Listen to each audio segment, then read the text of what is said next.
Hey there, YouTube. Welcome to Big Mike Beard Wisdom. So, we're going to talk about the truck today.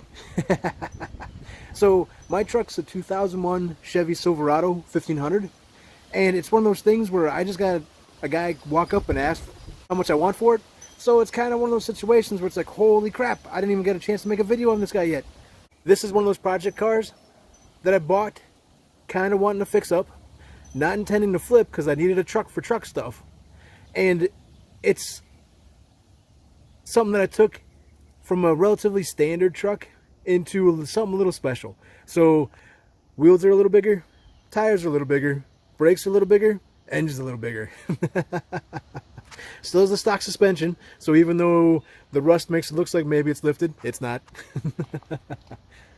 And when I first bought the truck, it had a bull bar on it, and the bull bar was dented. So it was kind of one of those things where in the course of doing things, I've removed the bull bar, just never got around to putting it back on.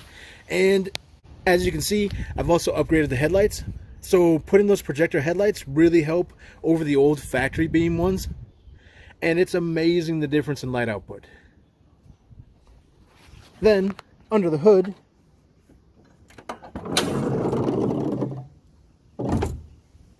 we've got a blue Vortex cover. So I don't know why the original owner did that. It's just weird. I've left it there just because it's, you know, part of the truck. And you can see I've got an air intake on it.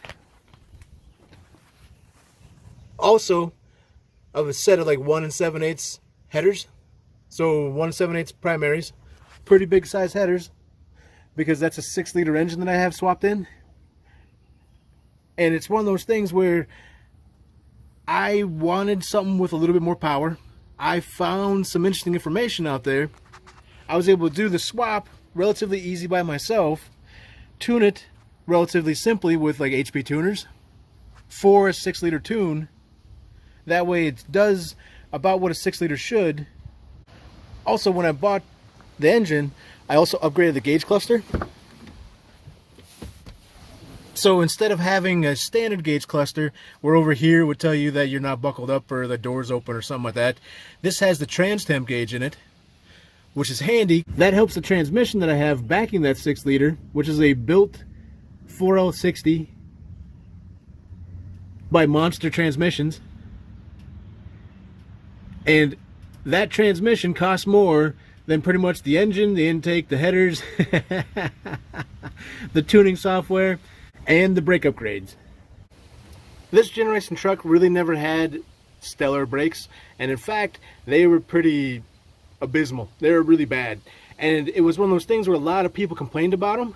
So, when I bought that engine and the gauge cluster, I also bought this Hydro Boost system all at the same time for right around $1,000. So that was pretty handy. The Hydro Boost system, instead of using vacuum as a booster, it uses the power steering fluid. So essentially, if I ever want to turbocharge, supercharge, or put a really big cam that makes almost no vacuum in this engine, I can and still have good brakes. As you can see, it's got stainless steel lines here, because just like all the trucks of this age, those lines are horrible. So I can almost guarantee that those are going to rust out on you, and especially the one that goes down here right in front by the radiator. That one almost always rusts out, and then you've got a serious problem because now you got a hole in your brake system. So it's got stainless steel brake lines all the way through. It's got brand new brakes, hoses, and then the 2001 brakes were of a certain size, but you can swap in like 2005 and later Silverado brakes.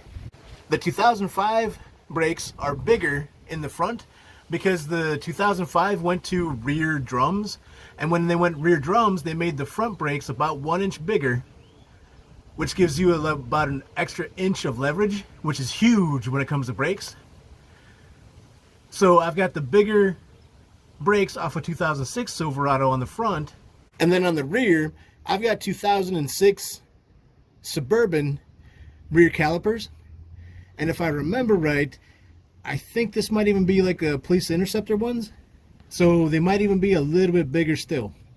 Then, to help keep it cool, I've got a bigger than factory radiator. So the factory 5.3 radiator is smaller than what's in it now. I've got like an HD radiator fitted into it, and it more or less bolts right in.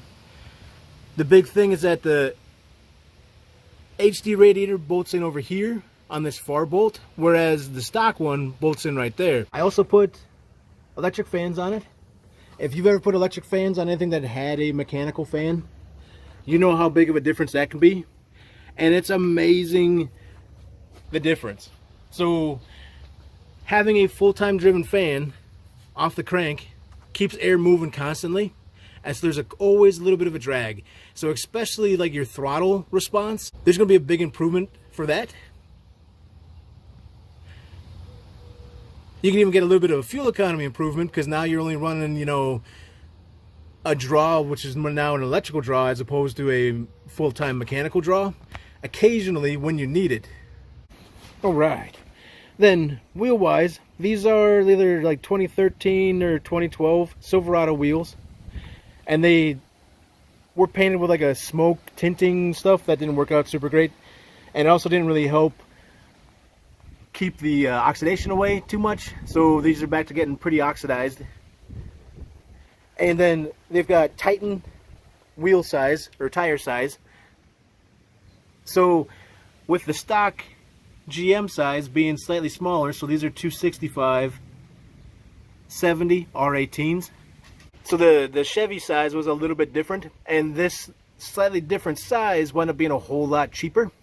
So instead of paying, you know, through the nose for a nice set of 18s at the time, I was able to buy a pretty decent set of 18s for relatively cheap. And if you guys watched the video where I did the repair to the Astra's lights, I also cleaned up these lights. These look pretty good still.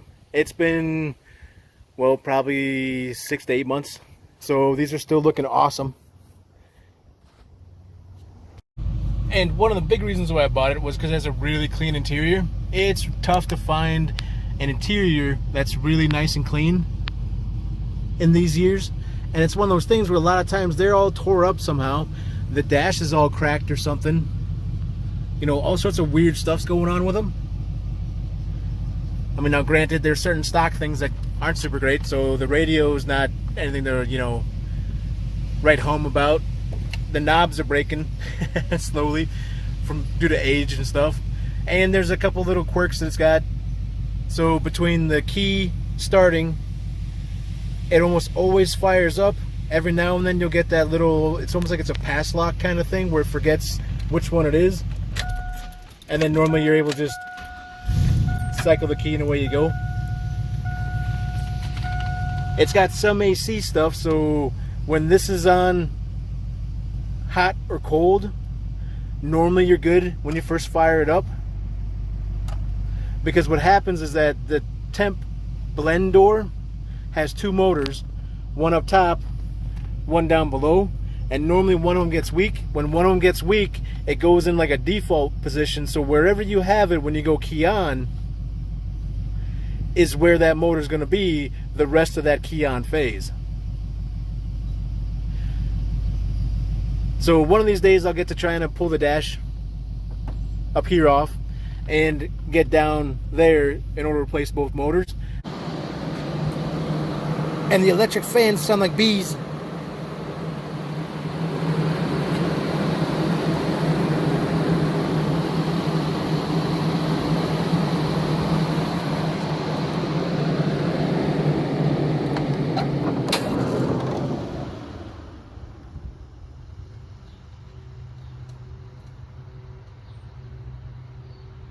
But all in all, the truck was a project where I wanted something a little bit faster. I wanted it to brake well because the brakes were horrible. I hated having to say a prayer every time you hit the brakes. And I wanted to kind of go anywhere up here in Minnesota. So it's got a little bit bigger tire package. It's got a bit more motor. It's got, you know, a bit more trans to it. I think it's roughly about a 4,000 stall torque converter. So that's got some go. And it's got some whoa with the brakes. And it's been a great truck for doing truck stuff.